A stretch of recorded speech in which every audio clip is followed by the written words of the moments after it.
Hi, everyone. I'm pleased to announce the release of my new book, Beyond Order, 12 More Rules for Life. I've been thinking for quite a while about what I would do to announce this book, and what popped into my mind constantly was that I should start the announcement with a thank you to all my viewers, listeners, and readers for the tremendous support that you've shown to my work in all of its forms, and for the multitude of kind and thoughtful and often erudite and moving letters that you've sent to me and to my family, and comments that you've left on YouTube and other forms of social media. I've been constantly amazed, and I mean constantly, and I mean amazed, by the volume of correspondence that has come my way, and by the continual support I've received from so many people. And so I'm pleased to have been of use. I'm pleased that people found my last book, 12 Rules for Life, helpful and engaging, and I hope very much that the same thing will prove true of this new book. I'm going to read the 12 rules from this book, and then I'm going to read some excerpts from it so that you can get a sense of the book. These 12 rules, like the 12 rules in the previous book, were drawn from a longer list of 42 that I published on Quora. Rule 1, do not carelessly denigrate social institutions or creative achievement. Rule 2, imagine who you could be and then aim single-mindedly at that. Rule 3, do not hide unwanted things in the fog. Rule 4, notice that opportunity lurks where responsibility has been abdicated. Rule 5, do not do what you hate. Rule 6, abandon ideology. Rule 7, work as hard as you possibly can on at least one thing and see what happens. Rule 8, perhaps my favorite, try to make one room in your home as beautiful as possible. Rule 9, if old memories still upset you, write them down carefully and completely. Rule 10, plan and work diligently to maintain the romance in your relationship. Rule 11, do not allow yourself to become resentful, deceitful, or arrogant. And Rule 12, be grateful in spite of your suffering. Each of these rules is accompanied by an illustration. As in the case of my previous book, this time the illustrator is Yulia Fogra, and she's done, I think, a lovely job. We held a competition for the illustrations, and her work was, at least in my opinion, the best of the bunch. And she's produced these lovely artworks that have a classical fairy tale appeal. And so I think they add a bit of beauty to the book. So I'm going to read a couple of sections now. The first reading is from Rule 3. And to remind you, Rule 3 is, do not hide unwanted things in the fog. And this is from a subsection entitled, What is the Fog?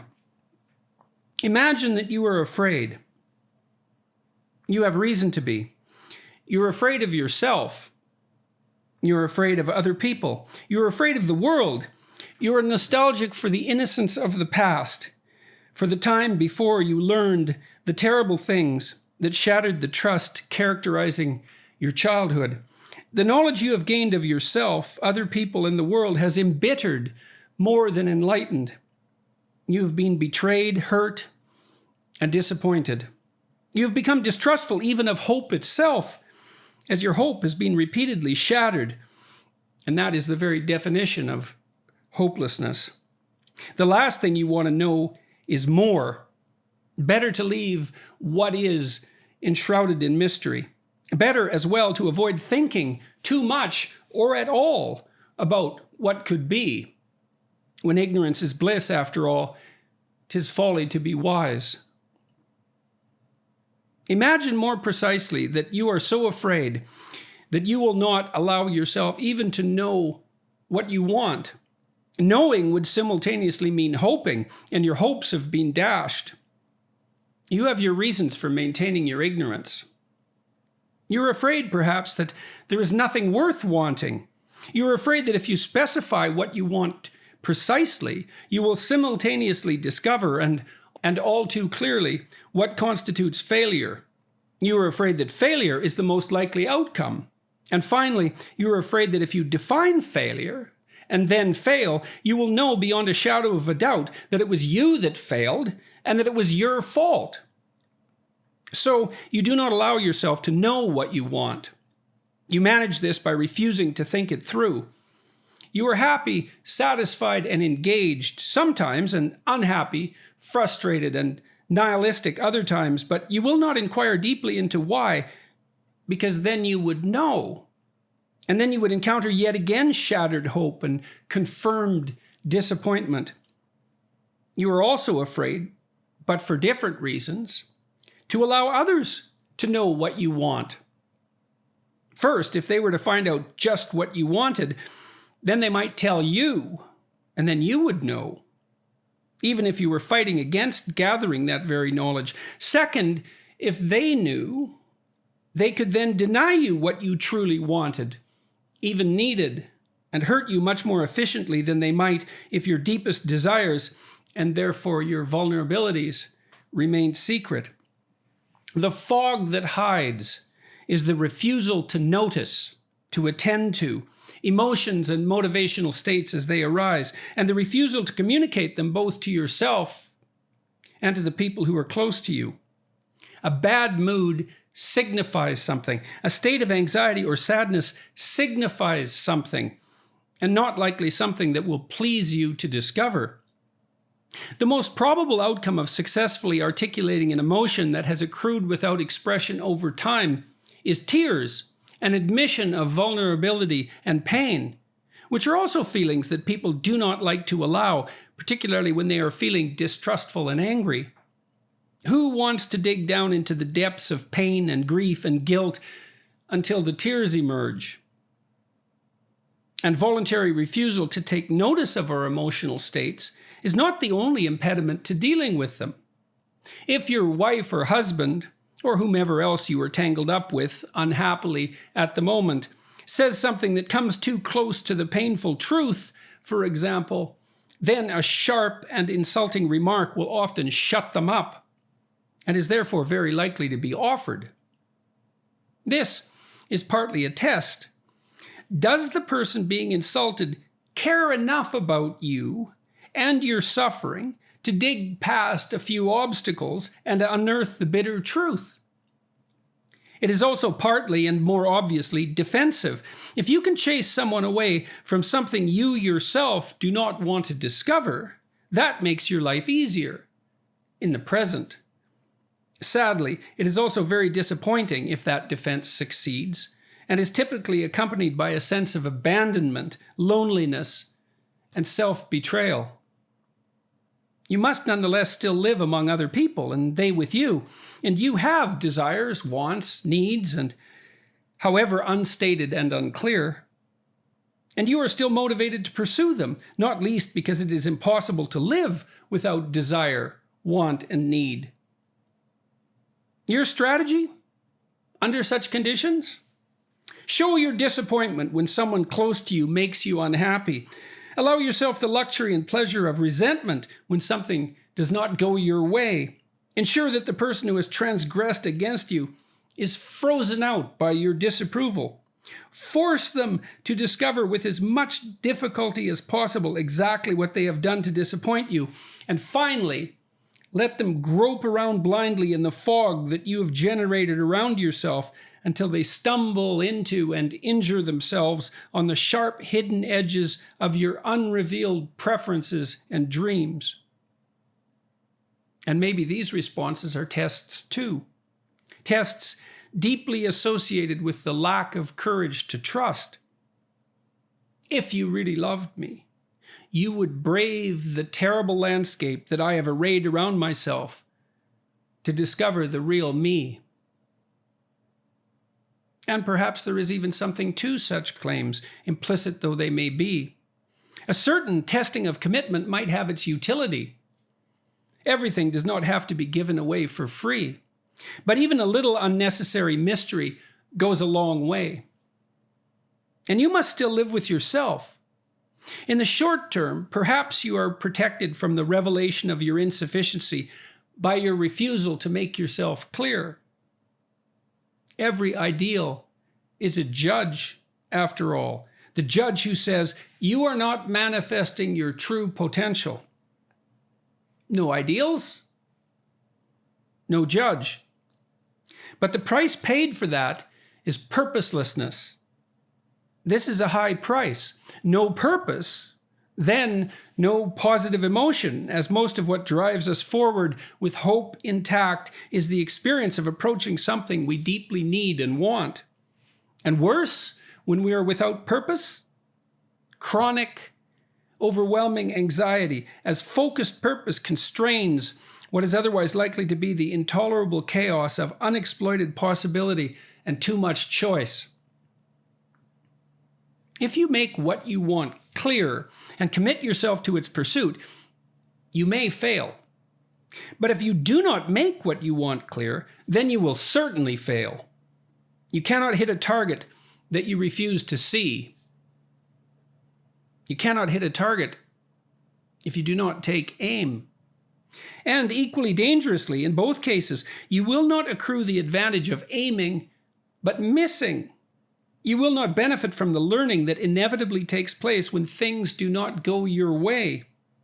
Success at a given endeavor often means trying, falling short, recalibrating with the new knowledge generated painfully by the failure, and then trying again and falling short, often repeated ad nauseum. Sometimes all that learning, impossible without the failure, leads you to see that aiming your ambition in a different direction would be better.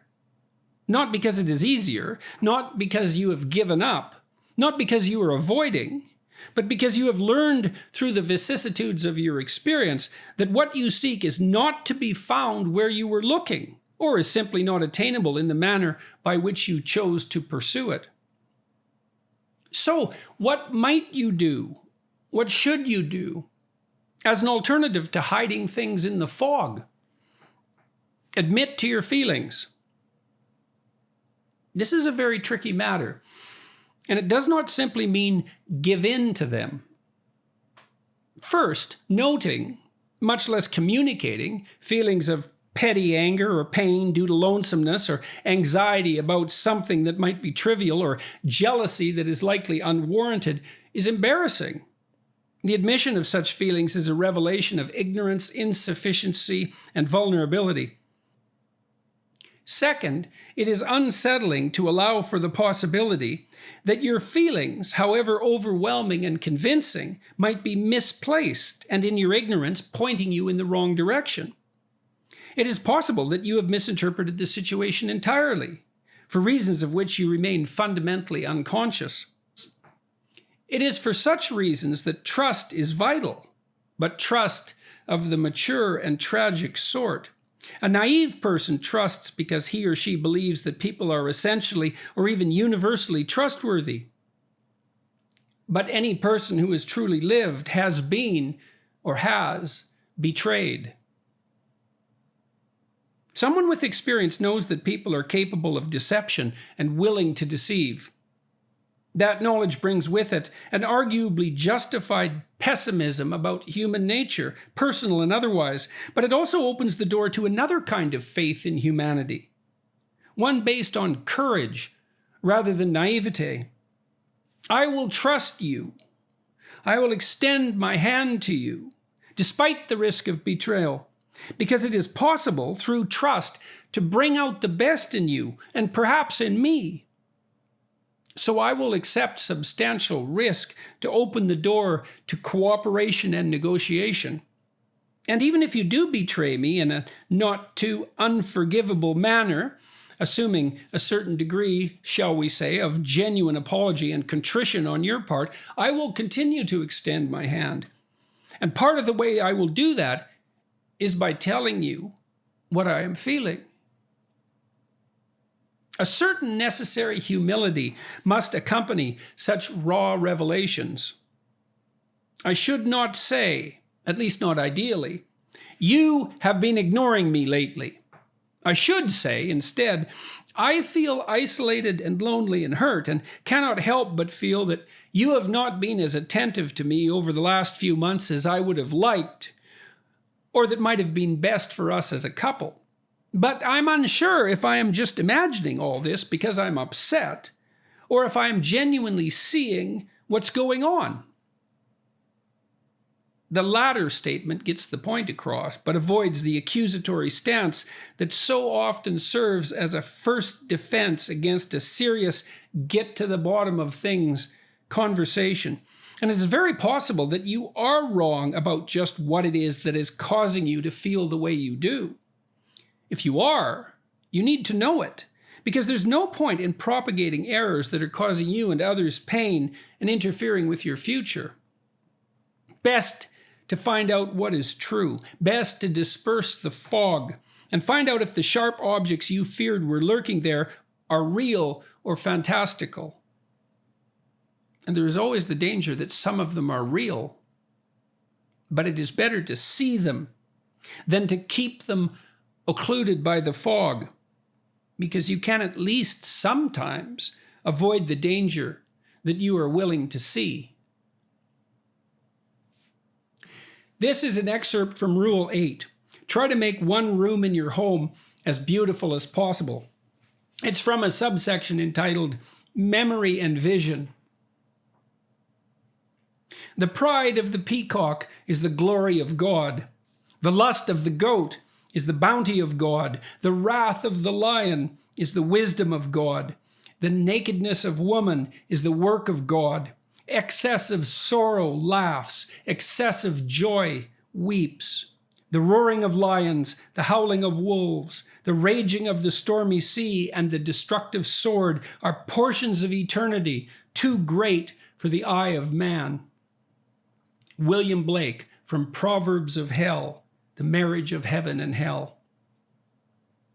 When I was a child, I knew the contours and details of all the houses in my immediate neighborhood. I knew the back alleys, the places behind the fences, the location of each crack in the pavement, and the shortcuts that could be taken from one place to another. My geographical locale was not large, but I had explored it thoroughly, and my knowledge of it was very detailed. Now that I am an adult, the same is not true. I lived in Fairview, the town I grew up in for most of my childhood and adolescence, for only 9 years, but I am still able to picture in high resolution the street I lived on. I have lived in Toronto on the same street for more than twice that long, but I still have only a vague sense of the houses that surround me. I do not think that is a good thing. I feel far less at home because of it. It is as if when I walk down the street and glance at a local house, I think house as an icon, because really, what practical difference does it make to me what particularities characterize each house? And then my attention is turned to something else. I do not see the house with its specific shingles, colors, flowers, and architectural details, despite the interest that might have been elicited in me had I paid careful attention. By this point in my life, I have seen so many houses in so many places that I know what a house is likely to do when I walk by, which is very little.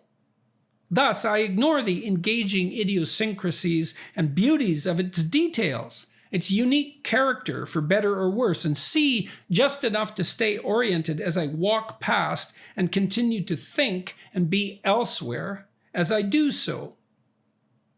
There is real loss in that. I am simply not there in my adult neighborhood the same way I was as a child in my hometown. I am separated from the reality of the world, and a very deep sense of belonging is missing in some important way. Because of that, perception has been replaced for me with functional, pragmatic memory. This has made me more efficient in some ways, but the cost is an impoverished experience of the richness of the world. I remember when I started working as a junior professor in Boston, when my kids were about 2 and 3 years old. I was very preoccupied with my work, trying to keep up, trying to advance my career, trying to make enough money to support my family on a single income. I would come home and take a walk with Tammy and our children, Michaela and Julian. I found it very difficult to remain patient with them. I had too much work to do, always, or believed I did, and had disciplined myself through years of effort to focus continually on that. If we went for a walk, I wanted to know exactly where we were going, just how long it would take to get there, and precisely when we were going to get back. This is no attitude to adopt when trying to have a pleasant and reasonable time with toddlers. Not if you want to immerse yourself in the experience, not if you want to watch and participate in the pleasure they take in their timeless discovery, not unless you want to risk missing something of crucial import. It was very difficult for me to relax and focus on the present and watch my little kids pursue their meandering route through the neighborhood with no particular destination, purpose, or schedule in mind, engaging themselves deeply in an encounter with a local dog, bug, or earthworm, or in some game they invented on the way. Now and then, however, I could snap briefly into that same frame of reference. That is one of the wonderful gifts provided by young children, and see the pristine world they inhabited, still untrammeled by practiced and effective memory, capable of producing pure joy in the newness of everything. But I was still possessed enough by my future concerns to be involuntarily pulled back into intense preoccupation with getting the next thing done. I knew perfectly well I was missing out on beauty and meaning and engagement, regardless of whatever advantages and efficiency my impatience bought. I was narrow, sharp, and focused, and did not waste time. But the price I paid for that was the blindness demanded by efficiency, accomplishment, and order. I was no longer seeing the world. I was only seeing the little I needed to navigate it with maximum speed and lowest cost. None of that was surprising. I had the responsibilities of an adult. I had a demanding job. I had to take care of my family, and that meant sacrificing the present and attending to the future.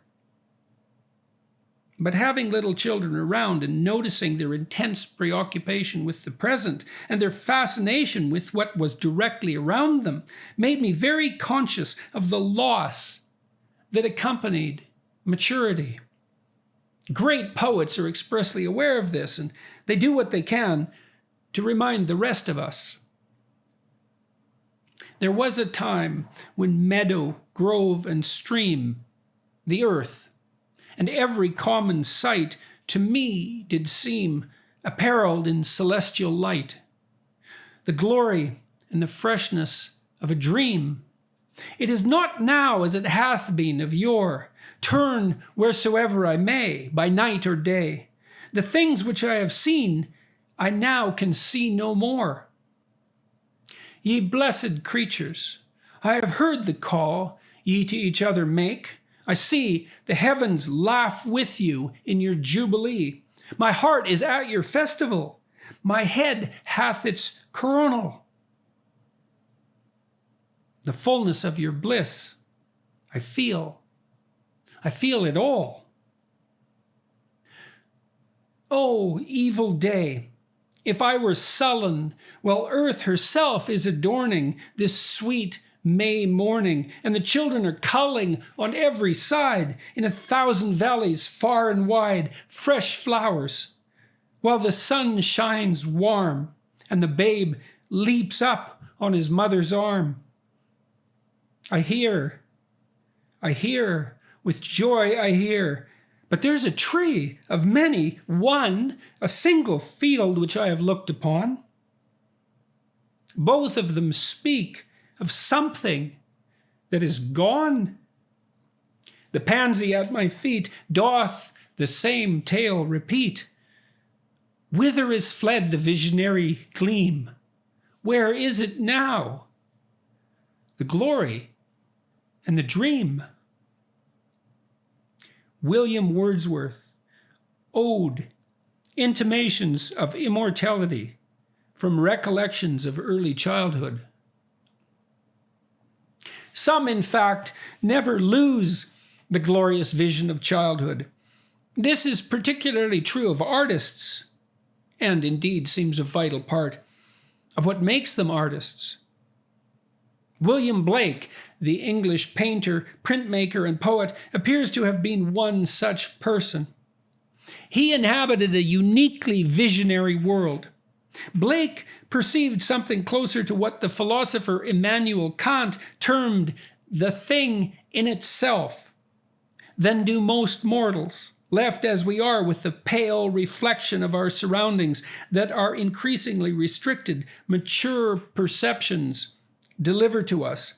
Blake was also exquisitely sensitive to the metaphoric or dramatic significance of each apparently isolated event, the manner in which each event is rife with endless, poetically echoing connotations. Every farmer understands. Every tear from every eye becomes a babe in eternity. This is caught by females bright and returned to its own delight. The bleat, the bark, bellow and roar are waves that beat on heaven's shore. The babe that weeps the rod beneath writes revenge in realms of death. The beggar's rags fluttering in air does to rags the heavens tear. The soldier armed with sword and gun, palsied, strikes the summer's sun. The poor man's farthing is worth more than all the gold on Afric's shore. One mite, wrung from the laborer's hands, shall buy and sell the miser's lands. Or, if protected from on high, does that whole nation sell and buy. He who mocks the infant's faith shall be mocked in age and death. He who shall teach the child to doubt the rotting grave shall never get out. He who respects the infant's faith triumphs over hell and death. William Blake, Auguries of Innocence, lines 67 to 90. The vision of a true artist such as Blake is truly too much, because what is beyond our memory-restricted perceptions is too much. It is the unfathomable totality of the world, past, present, and future bound up together, every level connected to every other level, nothing existing in isolation, everything implying something vital but beyond our comprehension, and all of it speaking of the overwhelming mystery of being. The visionary concentrates on something we all see hypothetically, a vase of flowers, perhaps, in all its complexity and beauty, each bloom springing forth out of nothingness before its dissolution and return. A haystack in the spring and its appearance in the summer, autumn, and winter, observing and portraying the absolute mystery of its existence with its different shades of light and color, as well as the underlying commonality of form, which we can easily confuse with the full and incomprehensible actuality of what is there. How do you know? But every bird that cuts the airy way is an immense world of delight, closed by your senses 5. William Blake, from A Memorable Fancy, The Marriage of Heaven and Hell. To perceive Van Gogh's painting, Irises, from which the illustration that begins this chapter is derived, is, for example, to gaze through a window back into the eternity that our perceptions once revealed, so that we can remember how awe-inspiring and miraculous the world really is under the mundane familiarity to which we have reduced it. To share in the artist's perception reunites us with the source of inspiration that can rekindle our delight in the world, even if the drudgery and repetition of daily life has reduced what we see to the narrowest and most pragmatic of visions. But for those first affections, those shadowy recollections, which, be they what they may, are yet the fountain light of all our day, are yet a master light of all our seeing, uphold us, cherish, and have power to make our noisy years seem moments in the being of the eternal silence, truths that wake to perish never, which neither listlessness, nor mad endeavor, nor man, nor boy, nor all that is at enmity with joy can utterly abolish or destroy. William Wordsworth, Ode, Intimations of Immortality from Recollections of Early Childhood. All of this is very frightening. It is frightening to perceive the shells of ourselves that we have become. It is frightening to glimpse, even for a moment, the transcendent reality that exists beyond. We think we border our great paintings with luxurious, elaborate frames to glorify them. But we do it at least as much to insist to ourselves that the glory of the painting itself ends at the frame. That bounding, that bordering, leaves the world we are familiar with comfortably intact and unchanged. We do not want that beauty reaching out past the limitations imposed on it and disturbing everything that is familiar. We do the same with museums, those asylums for genius. We isolate everything that is great, everything that could in principle be distributed throughout the world. Why cannot every small town have a shrine devoted to one great piece of art, instead of having every piece collected in a manner impossible for anyone to ever take in at once? Is not one masterpiece enough for a room, or even for a building? 10 great works of art, or 100 in a single room, is absurd, given that each is a world in and of itself. Such mass collection is degrading of the unique singular particularity and worth of what is priceless and irreplaceable. It is fear that entices us to imprison art, and no wonder. Have you reckoned 1,000 acres much? Have you reckoned the earth much? Have you practiced so long to read? Have you felt so proud to get at the meaning of poems? Stop this day and night with me, and you shall possess the origin of all poems. You shall possess the good of the earth and sun. There are millions of suns left. You shall no longer take things at second or third hand, nor look through the eyes of the dead, nor feed on the specters in books. You shall not look through my eyes either, nor take things from me. You shall listen to all sides and filter them from yourself. Walt Whitman, Song of Myself. It can be overwhelming to open ourselves up to the beauty in the world that we as adults have painted over with simplicity. In not doing so, however, in not taking a proper walk with a young child, for example, we lose track of the grandeur and the awe that untrammeled world. It can be overwhelming to open ourselves up to the beauty in the world that we as adults have painted over with simplicity. In not doing so, however, in not taking a proper walk with a young child, for example, we lose track of the grandeur and the awe the untrammeled world is constantly capable of producing, and reduce our lives to bleak necessity. That's from my new book, Beyond Order, 12 More Rules for Life. Thanks for your attention. Bye-bye.